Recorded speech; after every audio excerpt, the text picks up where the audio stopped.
What's going on, guys? This is Rob, and if you're enjoying the content here on my channel, then make sure you hit the like button and make sure you hit subscribe so you can help decide what direction the content on my channel goes in the foreseeable future.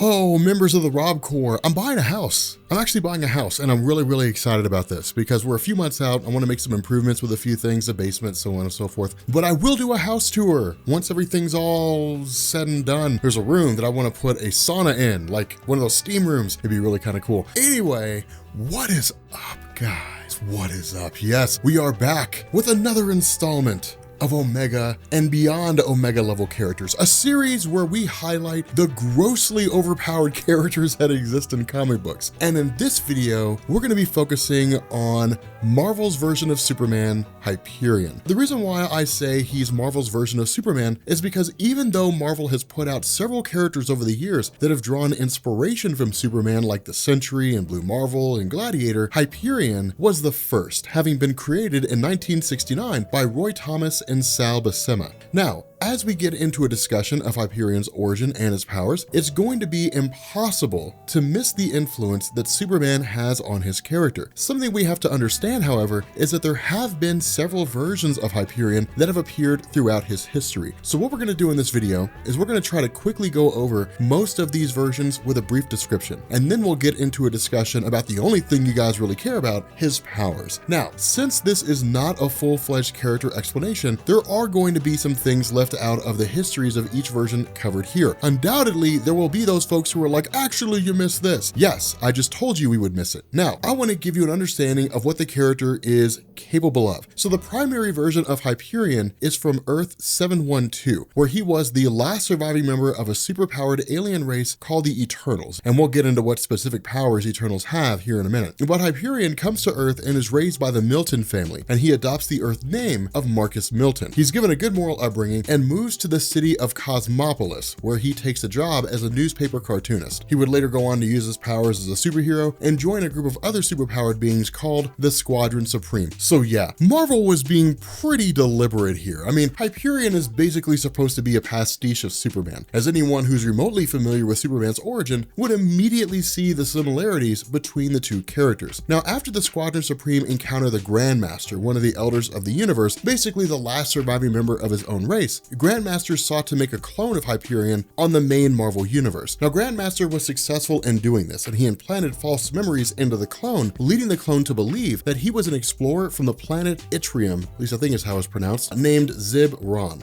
and that his home planet had been destroyed by the first splitting of the atom on Earth. Basically, his planet got destroyed when humans discovered the nuclear bomb. Now, this Hyperion vows revenge on Earth and joins Grandmaster's team of supervillains, the Squadron Sinister. Now, the Squadron Sinister would battle the Avengers on several occasions, and eventually this version of Hyperion would do battle with the original Hyperion from Earth 712. Their battle, as you probably expect, seeing as they're essentially the same person, was pretty hard fought and actually pretty amazing, which resulted in the Earth 712 version of Hyperion being blinded while his evil clone for the main Marvel universe was killed. Now, there are a few other versions of Hyperion. For example, King Hyperion from Earth 4023, who took over his home Earth, killing that universe's versions of Thor, Hercules, and Galactus in the process, and declaring himself emperor of that Earth. We really need to cover that story. Oh my God, I forgot about that. We so have to cover that story. Hyperion kills the Marvel universe. There we go.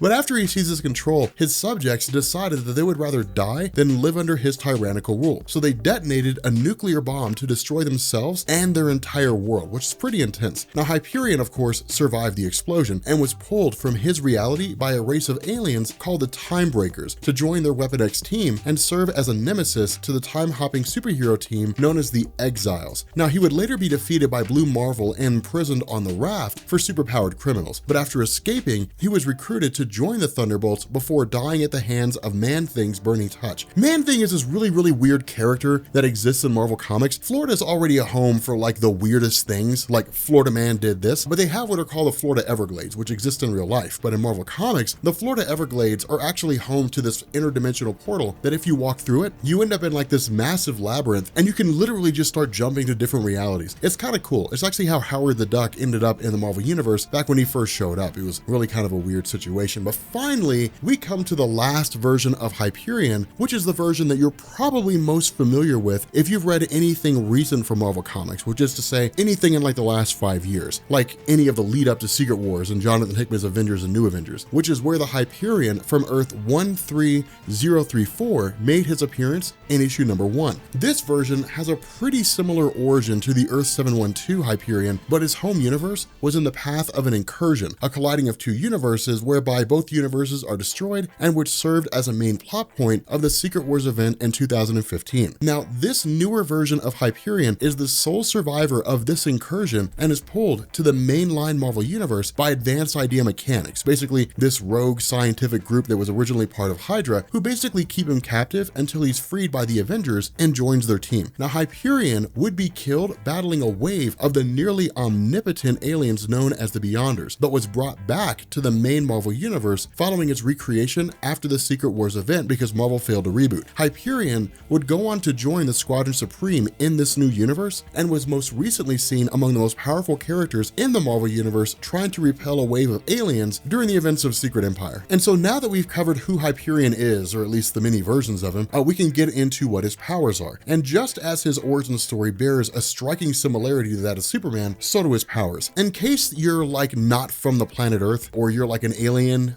even though aliens probably know who Superman is, Superman gets his powers from the sun's energy. And because Hyperion is an eternal, his body functions differently than humans in that it collects cosmic radiation, specifically particles of light from the sun, and converts them into energy, basically meaning Hyperion's powered by the sun. Now, Hyperion's eternal physiology also grants him a myriad of superpowers very similar to the superpowers Superman possesses. He has a lot of supers. First among these is super strength, and he is among the strongest characters in the Marvel Universe, and I do not take that lightly. I do not say that like, oh yeah, man, he can punch really hard. No, he is really strong. He was able to trade punches with the Incredible Hulk and force him back into his human form. He lifted Atlantis from the ocean and flew the entire city into the sky and was even able to hold two colliding universes apart for a short period of time. Now, truth be told, it wasn't like the whole of the universes. It was basically the Earths that were going to collide into each other. But think about that for a second. Hyperion was able to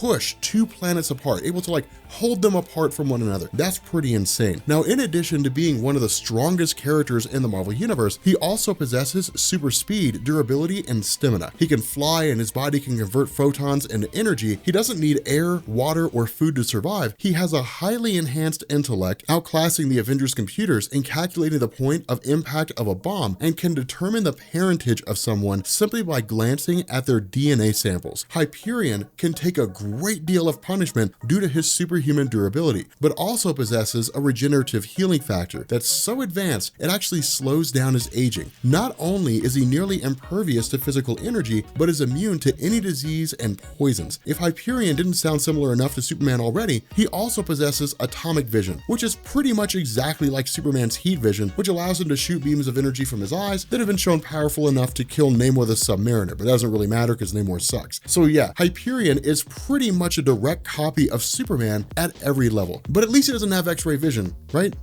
Actually he does. He does have X-ray vision. So while it's undeniable that Hyperion is heavily influenced, if not copied, basically from Superman, that does not mean that he's not a powerful character in his own right. He's pulled off some pretty amazing feats, just a few of which we've basically named here. So we really kind of have to classify him as like an Omega level character. I don't know if he's really beyond Omega level, just because of the fact that he's not like a universal threat, but he's certainly Omega level. I mean, Galactus could just probably obliterate him, but again, we saw an alternate reality version of him where he destroyed Galactus. So I guess it depends on what version that we're talking about. If we're talking about King Hyperion, then yeah, he's definitely beyond Omega level just because he was running around killing cosmic entities. But we never really saw anything in the most recent iteration of his character that led us to believe that he was beyond Omega level. So he's one of those weird characters where it's like he's Omega level, but he's also beyond Omega level, depending on which iteration of the character that we're talking about. But with that being said, guys, we're gonna go ahead and bring this video to an end. If you are new here to Comics Explained, make sure you guys hit the sub button to become part of the Rob Corps. If you guys enjoyed this video, make sure you drop a like, and yeah, I will catch you all later. Peace.